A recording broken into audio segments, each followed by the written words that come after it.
장애인 문화복지신문 제535호 제1면 기사입니다. 경기도 장애아동지원센터 개소 조기 발견부터 서비스 연계까지 한 곳에서 추미애, 선택하지 않은 어려움은 운명 아냐 함께 연대해 풀어가야 단 한 명의 아이도 필요한 지원에서 소외되지 않도록 조기 발견부터 맞춤형 서비스 연계까지 통합지원체계 구축 전국 최대 규모 장애아동과 가족을 위한 전문 상담 교육 통합지원 거점 마련 발달 지원 아동의 조기 발견부터 상담 평가, 교육, 지역사회 서비스 연계까지 한 곳에서 도움받을 수 있는 경기도 장애아동지원센터가 문을 열었다. 경기도는 15일 경기도 장애아동지원센터가 위치한 수원시 영통구 예스프라자에서 개소식을 열고 장애아동과 가족을 위한 맞춤형 통합지원 서비스를 시작했다. 개소식에 참석한 추미애 경기도지사는 이날 인사말을 통해 공정은 능력주의에 따라 능력 있는 사람에게만 기회를 주는 방패가 아니라 내가 선택하지 않은 어려움으로 따라가기 힘든 분들까지 포용해 함께 가는 것이어야 한다며 혁신 역시 잘난 사람만 앞서가고 뒤처지는 사람을 돌아보지 않는 속도 경쟁이 아니라 모두가 손잡고 함께 가는 혁신이어야 한다고 강조했다. 이어 우리가 선택하지 않은 어려움을 운명이나 팔자속관으로 돌릴 것이 아니라 사회가 연대해 함께 풀어가야 한다. 조금만 더 관심을 가지면 장애나 발달 지연을 조기에 발견하고 필요한 지원체계와 서비스를 연결할 수 있다며 조기 발견을 하지 못해 후회하는 일이 없도록 지원체계를 더욱 촘촘히 해야 한다. 경기도 장애아동지원센터의 역할이 확대될 수 있도록 경기도와 도의회가 함께하겠다고 밝혔다. 공정혁신 포용은 추미애 경기도지사가 지난 14일 경기도의회 업무보고를 통해 민선 9기 경기도를 이끌어갈 새 대도정 철학으로 제시한 것이다. 경기도 장애아동지원센터는 장애아동 복지지원법에 따라 설치된 광역거점기관으로 한국장애인개발원이 위탁 운영한다. 기존 수원시 권선구에 위치한 발달장애인지원센터는 경기도 장애아동지원센터에 통합됐다. 올해 사업비는 국비 5억 3,800만 원과 도비 5억 3,800만 원을 합한 총 10억 7,600만 원이다. 센터는 18세 미만 장애아동과 장애 위험 영유아, 그 가족을 대상으로 초기 상담과 욕구조사, 종합평가를 실시하고 아동과 가족에게 필요한 개인별 지원계획을 수립한다. 이후 보건, 의료, 보육, 교육, 복지 분야의 지역사회 기관과 서비스를 연계하고 지원 과정을 지속해서 관리한다. 올해는 18세 미만 등록장애인 56명을 대상으로 개인별 지원계획을 수립하고 6세 미만 장애아동 76번지명에게 영유아 조기 개입 서비스를 제공할 계획이다. 장애아동 약 100명을 대상으로 지역사회 협력체계를 활용한 연계 지원도 추진한다. 사업별 대상자가 겹칠 수 있어 지원 인원은 사업별로 각각 관리한다. 영유아 조기 개입 서비스는 장애나 발달 지연 위험을 조기에 발견하고 적절한 개입으로 연결하는 사업이다. 아동의 발달 상태와 가족의 양육 환경을 함께 살피고 부모 상담과 양육 지원을 제공해 아동의 발달을 돕는다. 센터는 수원시 영통구 중부대로 259 예스프라자 5층에 전용 면적 273.849, 약 83평 규모로 마련됐다. 아동의 행동을 관찰하고 초기 상담을 진행하는 관찰상담실과 보호자 가족 상담을 위한 상담실 2곳, 보호자와 실무자 교육을 위한 교육실, 관계기관 간담회와 사례회의를 위한 회의실 등을 갖췄다. 경기도는 센터가 전국 지역장애아동지원센터 가운데 유일하게 별도 공간에서 운영된다고 설명했다. 기존 기관의 일부 공간을 사용하는 방식이 아니라 장애아동과 가족의 상담과 교육, 지원을 위한 독립된 공간을 마련해 전문적인 통합지원체계를 구축했다. 인력은 센터장 1명, 팀장 2명, 팀원 7명 등 총 10명으로 구성된다. 작업치료사와 물리치료사, 사회복지사, 언어치료사, 특수교사 등 분야별 전문 인력이 상담과 평가, 조기 개입, 사례관리 업무를 담당한다. 경기도에는 3만 명이 넘는 장애아동이 거주해 전국에서 장애아동 규모가 가장 크다. 이에 따라 도는 다른 시도의 지역장애아동지원센터 인력 기준인 5 물결표 쌓인 8명보다 많은 최대 인력 기준 10명을 적용하고 장애아동 지원을 위한 별도 공간도 마련했다. 그동안 장애아동 지원은 보건, 의료, 보육, 교육, 복지 분야별로 나눠 제공돼 보호자가 자녀에게 필요한 기관과 서비스를 직접 찾아다녀야 하는 어려움이 있었다.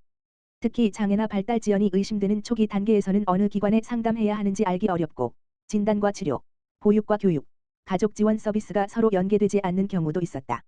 센터 개소에 따라 장애아동과 가족은 초기 상담부터 종합평가, 개인별 지원계획 수립, 서비스 연계까지 통합적으로 지원받을 수 있게 됐다.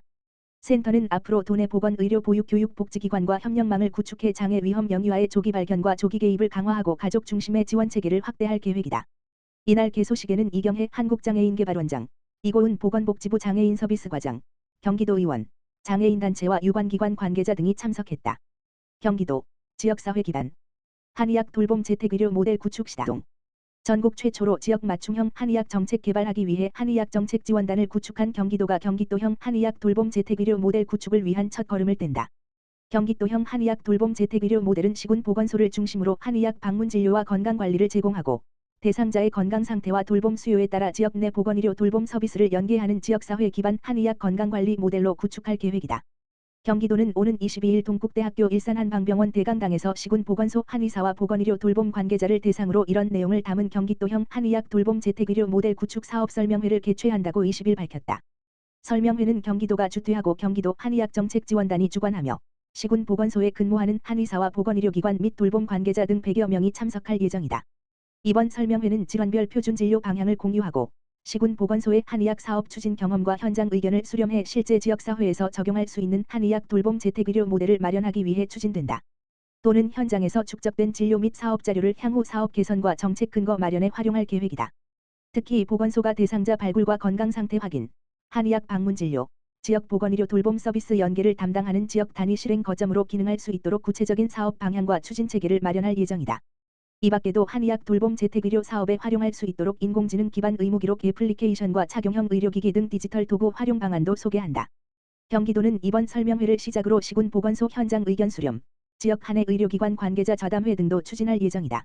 이를 통해 시군별 한의학 사업 추진 여건과 대상자의 건강관리 수요를 파악하고 보건소 기반 모델과 지역 한의의료기관 연계형 모델의 실행 가능성을 검토한다는 계획이다.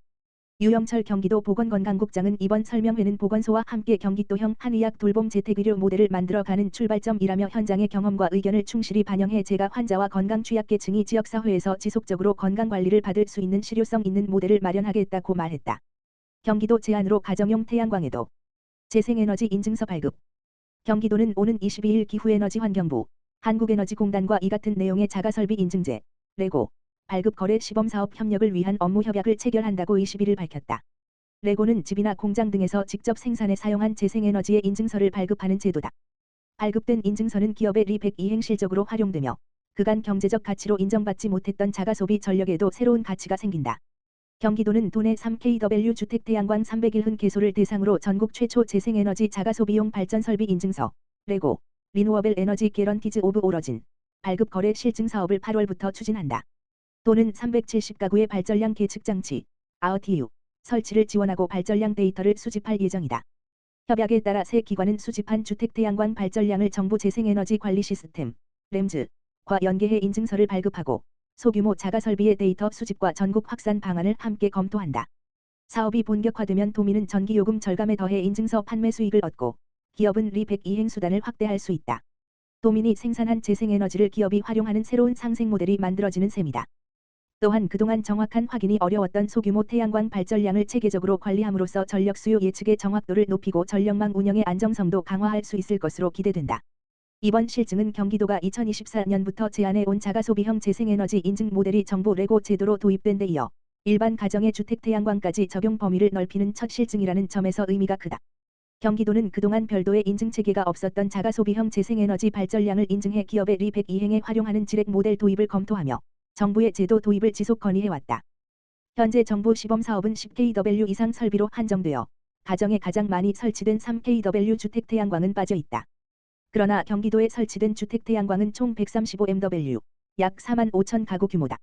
이미 주요 재생에너지 자원으로 성장한 만큼 레고 제도에 포함해야 한다는 것이 도의 판단이다. 차성수 경기도 기후환경에너지국장은 이번 실증은 가정용 태양광도 재생에너지로서의 가치를 인정받고 도민의 경제적 혜택으로 연결하는 첫 사례라며 정부와 한국에너지공단과 협력해 3kW 주택 태양광까지 레고 제도를 확대하고 도민이 참여하는 재생에너지 시장을 만들어 가겠다고 말했다.